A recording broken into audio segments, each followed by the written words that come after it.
So I came to the role of Director of Environmental Services and Laundry here at Forest Hills of DC after following my previous assistant administrator at another facility. And once she moved here, I I knew I wanted to follow her because of her vision, the vision she has for senior living, and just her overall passion. That's exactly why I got into this field, and so following her was just easy. And I've been here for over 2 years now with her. She is the epitome of what you would want an administrator to be, someone who um, cares for the residents, who has the residents' best interests at heart with everything that she does, from recruiting the staff that she recruits for these positions of leadership. She wants to make sure that she has directors in these departments that also see her vision, and that is just caring for these residents, just truly having a passion for seniors. That is her passion, and that's how she leads. The difference between environmental services in a setting like hotels or um, any other setting other than senior living, um, the way I see it, it's different because you have, for example, in a hotel, you have people coming in and out. You don't get to meet those people per se. You don't build those bonds. But in senior living, it is a family. This is like our second family. And so when I train my staff in environmental services in a setting like senior living, it's about cleaning as if you were cleaning for your family member. You are building these bonds. And so it's not just coming in and pulling trash and disinfecting the surfaces. It's going above and beyond that. It's making sure that the resident is comfortable with the temperature in the room, that they slept well last night, that they're feeling well this morning. This is what I train my staff to do, is to look at our residents as family members as opposed to just another customer who's staying for a couple of nights and leaving. Infection prevention is the responsibility of everyone here, everyone. And this just goes back to our leadership and the directors that she puts in place in our department. So from nursing all the way down to the business office, I feel like we have created a culture here of just having infection control in the forefront all the time. So whenever we meet, whenever we're in the hallway, it's like someone's always coming up with a new idea of how we can better control uh, the disinfecting of our hallways, or how we're always working together as a team, and that's with all departments. And that's something that I think we're really big on is here at Forest Hills, is the fact that we are not just, EVS department. We are not just, different departments. We are all just one big family here. And I truly do mean that. Inspiring new hires to do the work that is so important to me, which is caring for our residents, really starts at the interview. I take my time during an interview. My interviews are not your conventional interviews where I ask, well, so tell me about yourself and where was your previous role? It's really about just engaging that person in a regular conversation. You get to know a lot about a person. Why do you want to come to senior living as opposed to a hotel? Or just if you're just looking to get into cleaning, then this is probably not the role for you. And I mean that. Even the best housekeepers, they might do well in another setting, like a hotel. They might be the greatest housekeepers, but I'm hiring people who are going to care for our residents, not just that can disinfect and clean, because I can teach that to anyone, but teaching integrity, compassion is something that it can't be taught. That's my belief. You either have it or you don't. And so I get to see a lot about a person at the interview. And then working with them, once I find the right fit for the role, it's nurturing that relationship too with my staff. It's not just about, I don't just hire them and then put them on the floor. It's about checking in with them. It's about working alongside with them, to make sure that this person is going to be the right one, the way they interact with the residents. Are they grossed out about, some of the things that we have to see in EBS is not, it's not easy for everyone, but the way that they react to those moments where, a resident might have an accident, that's all things that play a big part for me in choosing my team. We have just an amazing management team here at Forest Hills. I truly mean that from the bottom of my heart.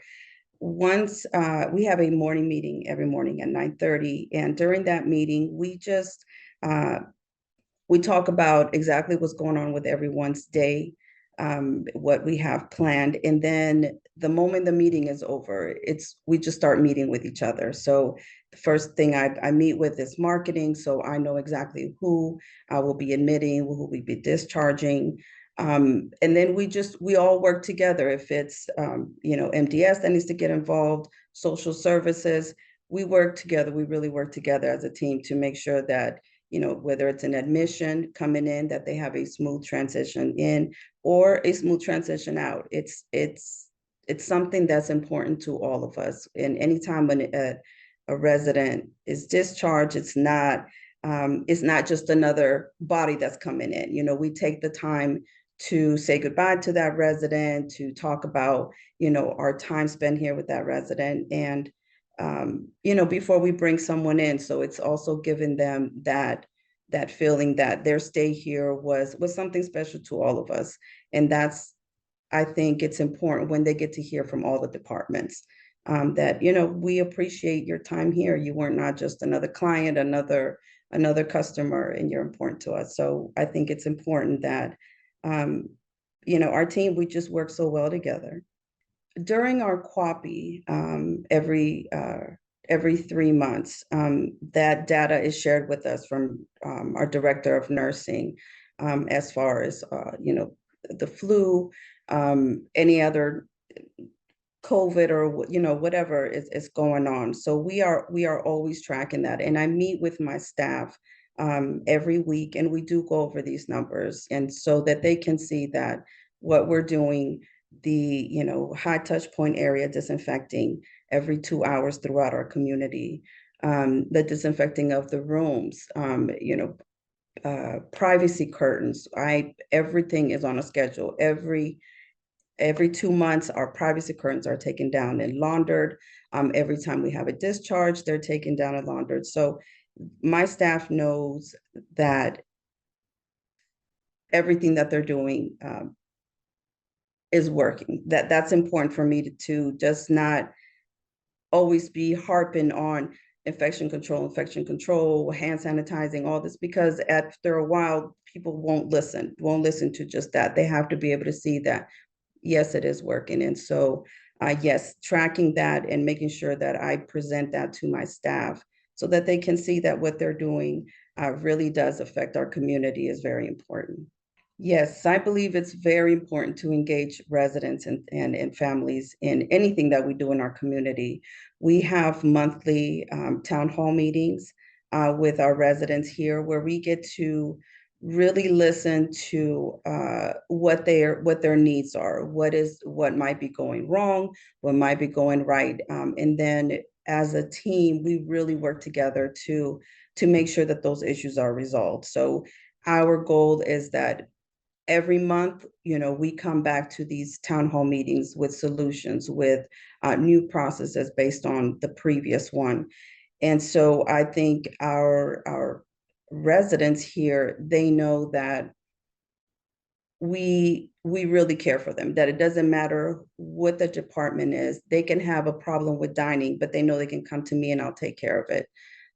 Same thing with families. It's very important for me that families have my direct number. They have my cell phone number. I have family members who text me during the weekend just to say, hey, I'm bringing in some new clothes. Just want to make sure that you were aware of it. It's been labeled. Thank you. So it's just having that relationship, not just with the residents, but also their family members. My staff works the way that they do because they see that this is something that's genuine for me. It's something that I really care about, because for me, it's not just cleaning. And as I've said, I truly mean it when I say I've never had a day where I did not want to come to work. I'm tired sometimes, but I don't, I never not want to come. And I don't even like to say to work. I don't, it's the moment I walk into that building, it's just, it's like literally walking into my second home. And so from the moment I walk in, I make sure I go and visit all of my staff first, greet them for the morning, see how they're feeling, how they're doing, are they ready for the day? With some we pray, with some we sing, with some we dance. Everyone is different, but just making sure that you also have that relationship with your staff, because not everybody's the same. You have staff who require, more loving in the morning, as I call it, than others. Others just need a high five. But so just having that relationship with my staff and preparing them with a good, positive mindset for the day, I think is important, because I can, I can give them tasks to do and trust that they're going to do it because I have great staff, but is setting them up emotionally for the day and what they're going to encounter, because it is hard work. Yes, it's beautiful, rewarding work, but it's also very hard work. What they see, what they have to um, deal with at times is not for everyone. And so making sure that they're prepared emotionally for the day is very important to me, that they feel good. We all go through things outside of work, and so making sure that I can bring them in the morning and maybe just give them that little, um, that hug that might just get them through the day. And I know that that's going to translate into compassion for the residents, caring for the residents. And I mean, I have no call outs. It's amazing. I know it's amazing and almost unbelievable, but I have been here over two 2 years now, and I could probably count in one hand how many call outs I've had in the last 2 years. And they've all been for real reasons, like, health issues. I'm sorry, my family, yes, my staff, they love coming here. And you can see it in the interaction with the residents.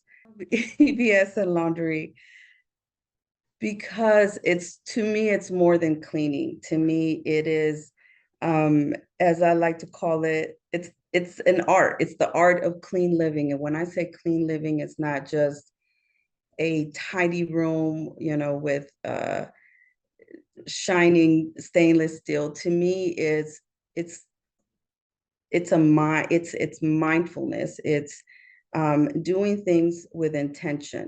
What am I doing in this apartment? Am I just going to take the trash and, pull the sheets and go? Or am I going to, really look at this apartment as if this was my grandmother's or, my mother's, and make sure that the lighting is right, that I open up the curtains, that that this resident is happy in their space, that they're comfortable in their space.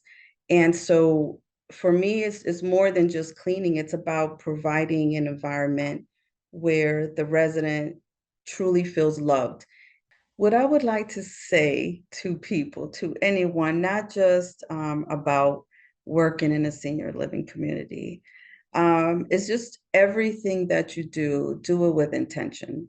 Know why you're doing it and do it with intention. Do it with love and compassion. Whatever you do, always think of, why am I doing this? Is this for the greater good? Is this only to benefit me, or is this going to benefit others? Um, we have to go through this life caring for people.